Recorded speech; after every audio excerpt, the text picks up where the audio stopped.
Well, Shoaib Akhtar in the news for the wrong reason. A lot of people, especially in the Indian media, feel that there's something questionable about his bowling action. And they say hyperextension is, the experts believe it's more the hyperextension than anything. Let's try and understand this concept of hyperextension. Who better than one of the greatest fast bowlers, Michael Holding, to actually explain to all of us what hyperextension is all about. Sanjay, the fourth morning of the final test, we woke up to see a bit of news in the newspaper that Greg Chappell was questioning perhaps the legality of Shoaib Akhtar's action. He says it doesn't look quite right. We know about hyperextension. That is the reason that people say that Shoaib Akhtar's action isn't quite right.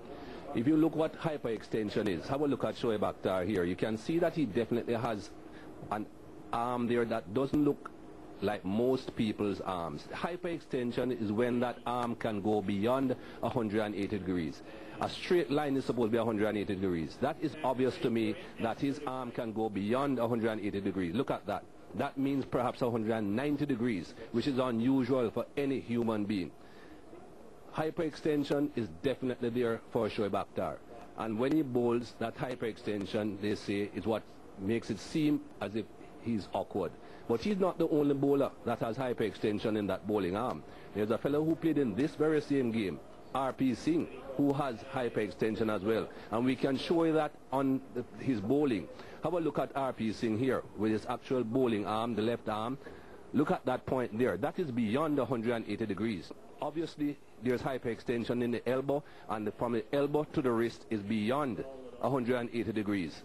And he bowls through naturally. You can see that obviously from side on.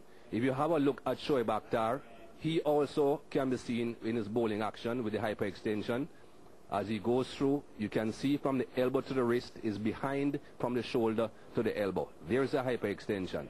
Now if we take a different angle to these two gentlemen, have a look at R.P. Singh again, bowling now front on. You'll see a different angle. Have a look at R.P. Singh as he comes through.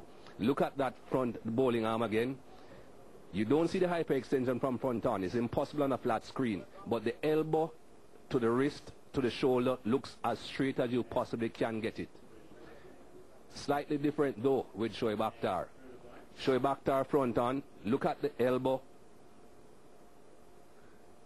shoulder, wrist. You can definitely see that's not a straight line. There's a definite kink there. Shoulder, elbow, wrist.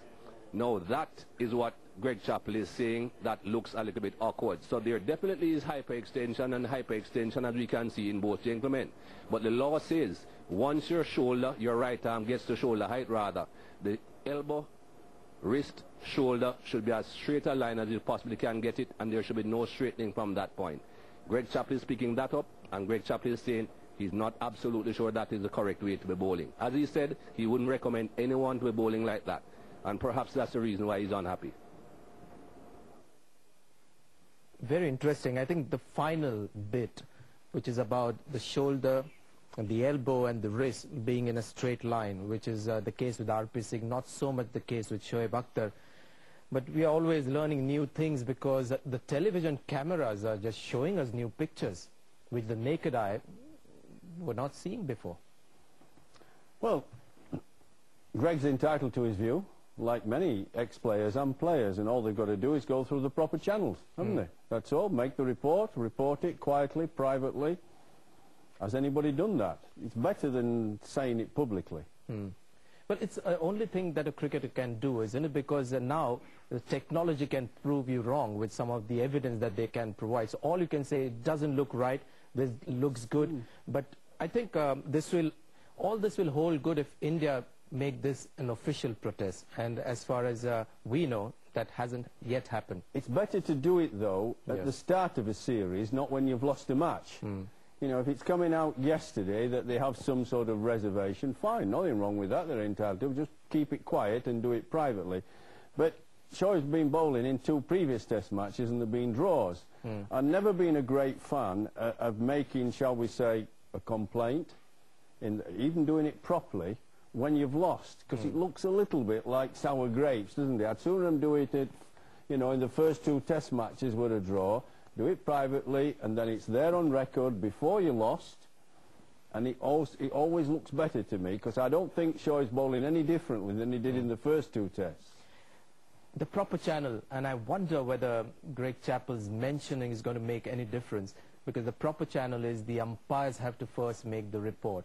If they suspect a bowling action is illegal, they make the report to the match referee, and then the match referee takes it forward, and then the whole procedure starts. There's been no complaint, no report as far as we know from the umpires. It's just Greg Chappell saying something is not right, and Michael Holding just giving us complete knowledge about the bowling actions there and with hyperextension.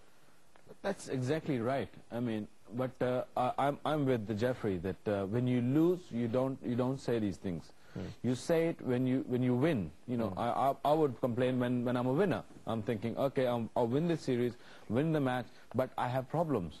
But now, because you've lost it and you're just moaning about it, that's not right. But do you want to talk anything about the action, or you would rather not? Well, I would rather not, because biomechanics, which I still don't really understand what exactly it is, because I don't really have the knowledge of it. And it's good that what Michael Holder explained, and if the referees or the coaches sees it, and if they think that there's a problem, they can do something about it. But I think Indians should have done it from the very first day they arrived here, if they have to do it. Yep. I was doing commentary, TV commentary in England, when Muralitharan was bowling England out at the Oval a few years ago. Jayasuriya got a fantastic double 100. And David Lloyd, who was then the England coach, said something at tea time about Muralitharan's action. Well, he was bowling it out. I think he got 9 wickets. And I said then, this is the wrong time. They've played test matches before that and drawn. I said, you've said nothing. It just doesn't look right to say when you lose it. And I say whether it's in England, or it's an England coach, or whether it's, you know, an Australian who's coaching Australia. There's a right procedure, and it just doesn't look right, never does, when you lose it. Yeah, I'm just not sure where this is going to go, because the umpires haven't filed any report with the match referee as far as we know, so we don't know where this is going. Well, let's end on a good note. Can't a coach report it on his own, privately? I'm not so sure. I'm not so sure. I think the umpires have to first find out whether there's anything suspicious. I'm not sure. To be very honest, we'll have to find out whether the coach on his own can file a report with the match referee or ICC, and then ICC then responds to the coach. I'm not sure whether that can happen. Okay.